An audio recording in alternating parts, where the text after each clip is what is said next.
बहुत से पंडित या भगत जो अपने इष्ट की साधना करते हैं, कई बार जब उनके पास जाते हैं तो आप अपने काम के लिए पूछते हैं कि जी मेरा काम बनेगा या ना बनेगा। तो वे अपने इष्ट की जो फोटो रखते हैं उनके सामने ही एक पेपर पर कुछ अंक लिख दिया करते हैं।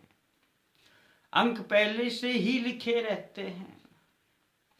अब आपसे कहेंगे कि पहले सामने इष्ट देव की जो फोटो लगी है उनका ध्यान करो और अब किसी भी अंक पर अपना उंगली रखो और जिस अंक पर आप उंगली रखेंगे उसी से वे बता देंगे कि आपका काम बनेगा या ना बनेगा। क्योंकि आपका जो मस्तिष्क है अब वही तरंगें पेश करेगा और वही आपके द्वारा हाथ को वहीं ले जाएगा जहां आपका काम बनना है या ना बनना है। दोस्तों, ये सब होता है।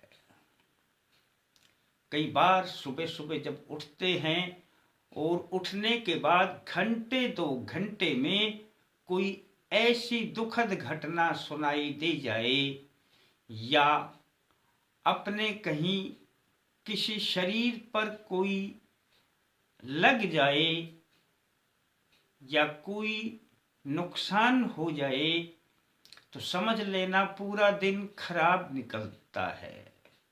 ये सब संकेत हुआ करते हैं। दोस्तों, आज मैं आपको एक ऐसा ही अंक बताऊंगा जिस अंक को यदि आप अपनी जेब में रखते हैं लिख करके तो आपके हर काम बनने लगेंगे और वह अंक काम करेगा। अब आप सोच रहे होंगे कि अंक ही काम करेगा तो फिर हमें काम करने की क्या जरूरत है। दोस्तों, कार्य तो आपको करने पड़ेंगे पर आपको कार्य करने में भी आपका चित्त उसी ओर काम करेगा जिस ओर आपका काम बनना होगा। वह अंक ही आपका सहयोग करेगा। और ये कैसे करेगा और कौन सा वो अंक है दोस्तों, बस यह आप समझ लें तो आप ही लिख करके अपनी जेब में रखें, पर्स में रखें और इस तरीके से रखें कि वो फटे नहीं। यह आपके ऊपर है कि उसको किस तरीके से रखना है। वो फटेगा कैसे? छोटे कागज पर लिख करके और ऊपर से कोई दूसरे कागज लपेट दें तो कैसे फटेगा। अब दोस्तों, बाई चांस फट भी जाए फिर दूसरा लिख लें।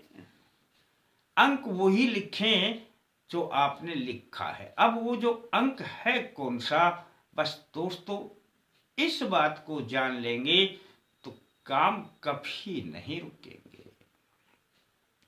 दोस्तों, आपकी राशि क्या है सबसे पहले तो आपको यह जानना है। आप छोटे छोटे कागज के टुकड़ों पर बाहरे राशियों के नाम लिख दें और बाहरे राशियों के नाम यदि आपको न लिखने आते हों, लिखने में तो सीधा है, मेष, वृष, मिथुन, कर्क, सिंह, कन्या, ये 12 छोटे छोटे कागज पर लिखना है इस तरीके से, लास्ट में मीन तक आ जाए। और यदि आपको लिखना नहीं आता है या आप सोचें गलत लिखा जाए, ये सही नहीं है, वो सही नहीं है, तो आप 1 2 3 4 5 6 7 8 9 10 11 12 अलग अलग छोटे छोटे कागज पर लिख लें। और यह कार्य आपने मंगलवार को करना है। बस दोस्तों, नहा धोकर के इस कार्य को करें और अपना पूजा स्थान पर यह कागज पर लिख करके और एक खाली डब्बे में इसे सबको अलग अलग फोल्ड करके तह बना करके और रख दें।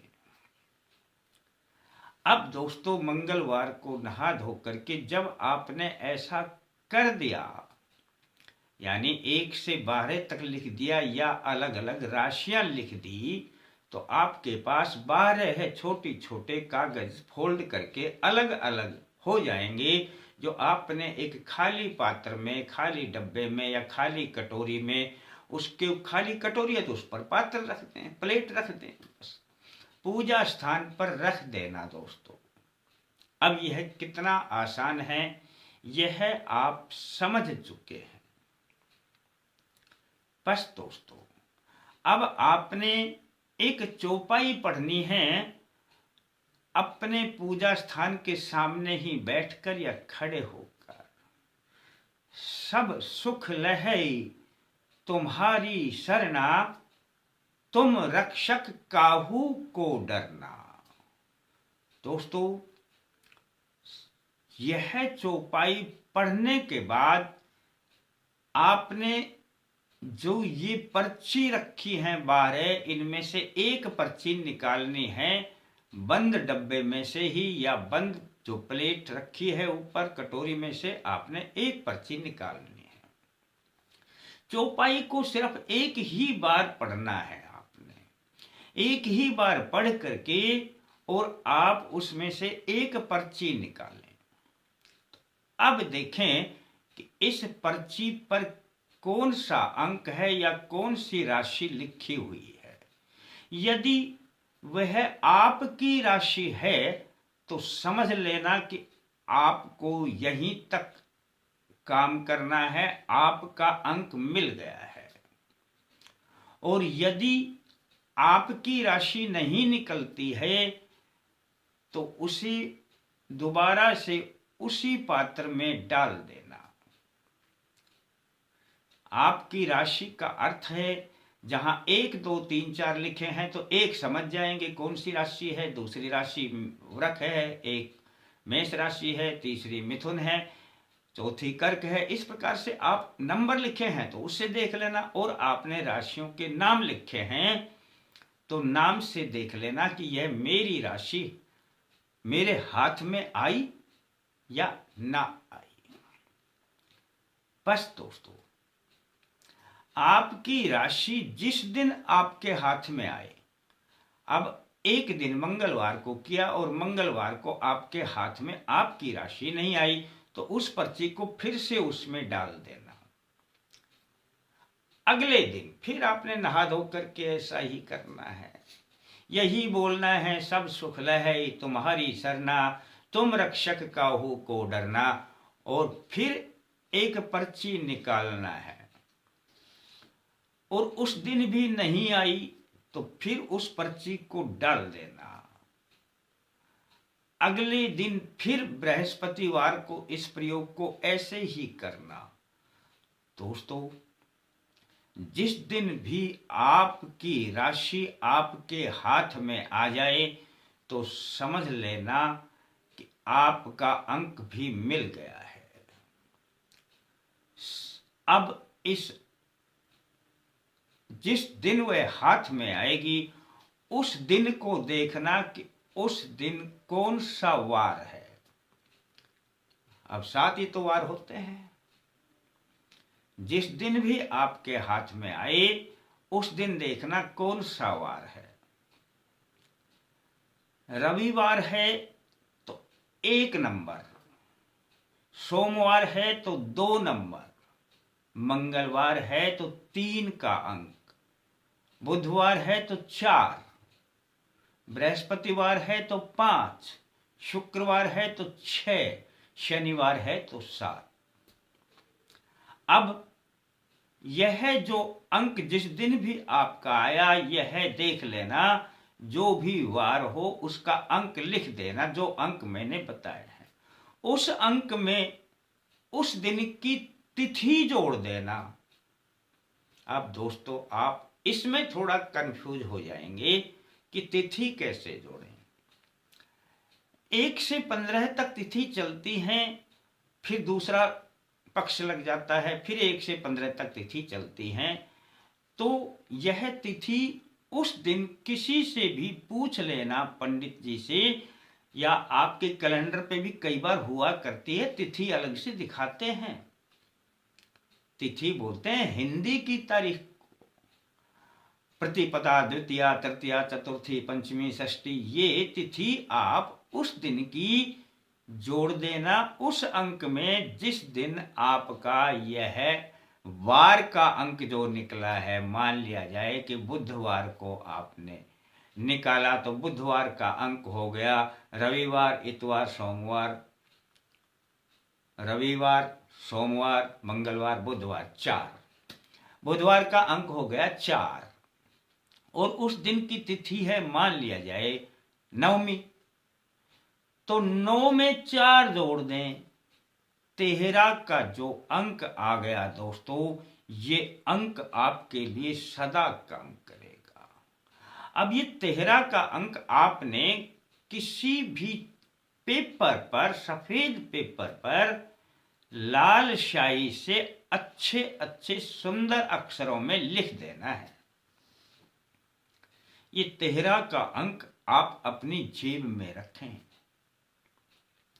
दोस्तों, यह आपके लिए सदा काम करेगा।